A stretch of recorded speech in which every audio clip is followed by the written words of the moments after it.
महाभारत संहिता कहा जाता था। महाभारत ज्ञान तथा जीवन दर्शन का ग्रंथ होने के कारण इसे पंचम वेद भी कहा जाता है। पुराने समय में ही इस ग्रंथ का नाम महाभारत पड़ा था। दोस्तों, विश्व साहित्य में महाभारत ग्रंथ सबसे विशाल महाकाव्य है, जिसके रचयिता महर्षि वेद व्यास जी थे।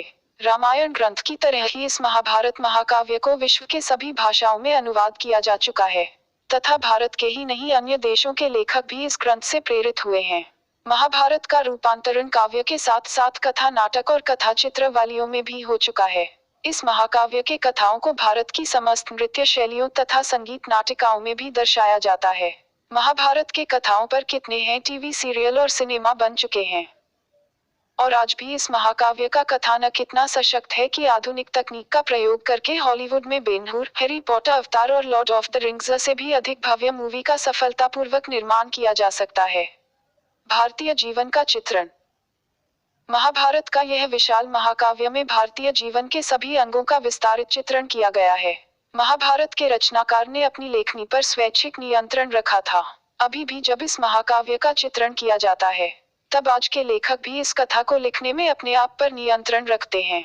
कौरवों और पांडवों के जन्म से जुड़े कथा को लिखने में कोई भी अश्लीलता का प्रयोग नहीं करते, चाहे तो पाठक उसे यथार्थ से जोड़कर देखे या ग्रंथ कार्य की कल्पना को सराहे। किंतु जो कुछ और जैसे भी लिखा गया है वह वैज्ञानिक दृष्टि से भी संभव है। युगों की ऐतिहासिक कड़ी।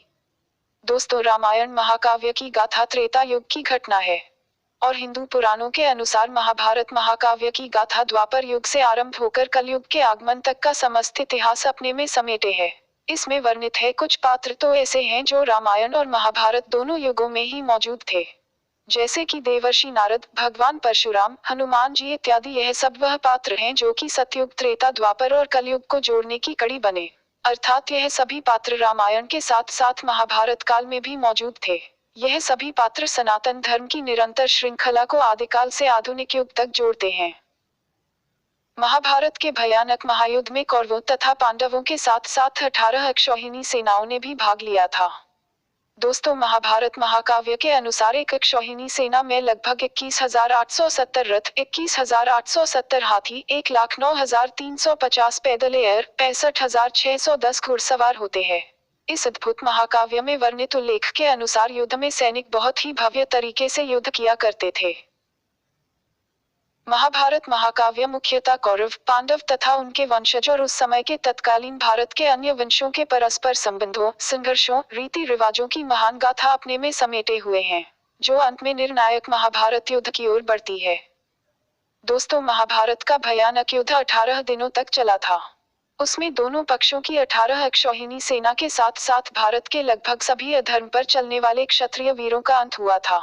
महाभारत महाकाव्य में सभी पात्र के निजी गाथा के साथ सजीव संबंध को जोड़ते हैं, तथा मानव जीवन के उच्चतम एवं निम्नतम व्यावहारिक स्तरों को दर्शाते हैं।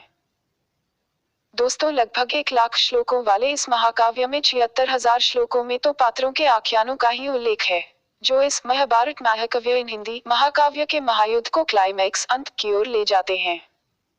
महाभारत काल में दर्शाई गई भारतीय सभ्यता एक बहुत ही विकसित सभ्यता है, तथा इस महाकाव्य में दर्शाए गए हर एक पात्र महामानव का अवतार लगते हैं।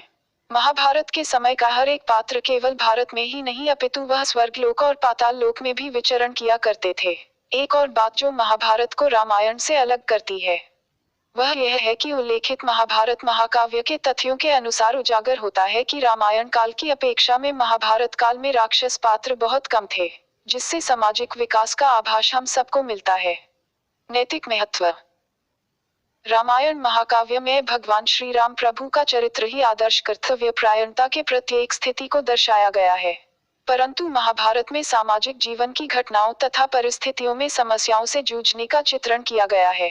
लगभग 20,000 से अधिक श्लोक तो महाभारत में धर्म एवं नीति के बारे में लिखा गया है। श्रीमद्भागवत गीता।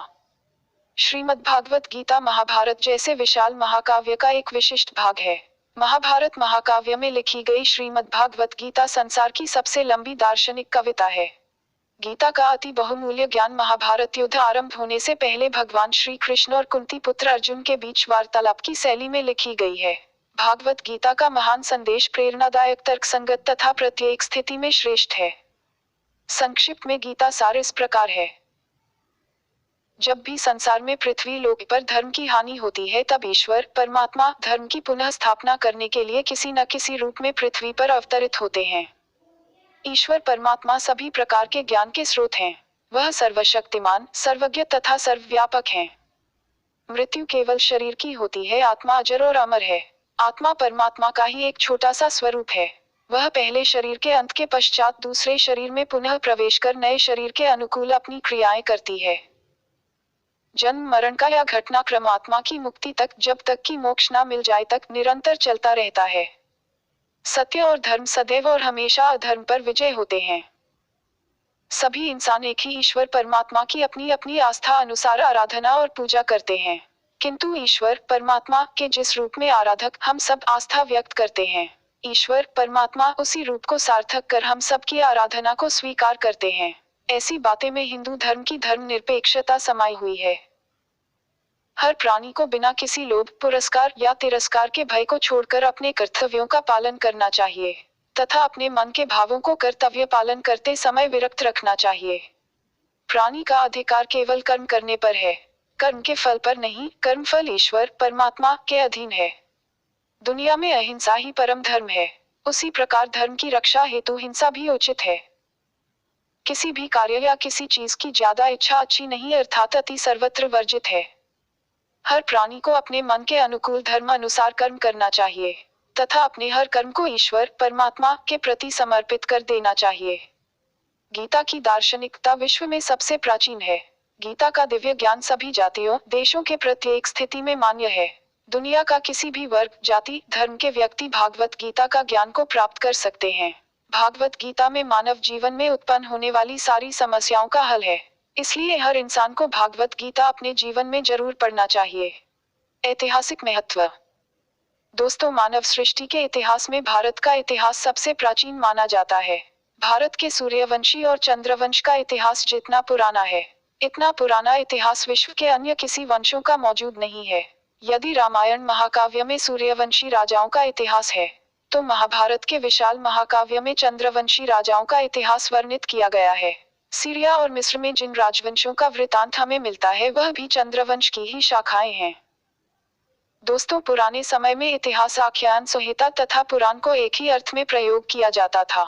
महाभारत, महाभारत, महाकाव्य, इन हिंदी रामायण तथा पुराण हमारे प्राचीन इतिहास के बहुमूल्य स्रोत हैं, जिनको केवल साहित्य समझकर अछूता छोड़ा गया है। महाभारत काल के पश्चात से मौर्य वंश तक का इतिहास नष्ट अथवा लुप्त हो गया है। दोस्तों, इतिहास की इस विक्षिप्त श्रृंखलाओं को पुनः जोड़ने के लिए हम सभी को पुराण तथा महाकाव्यों पर शोध करना पड़ेगा। यह भी पढ़े, जानिए महाभारत में कौन किसका अवतार थे। जानिए महाभारत में कौन किसका अवतार थी। कुंभकर्ण से जुड़ी कुछ अनसुनी रोचक बातें।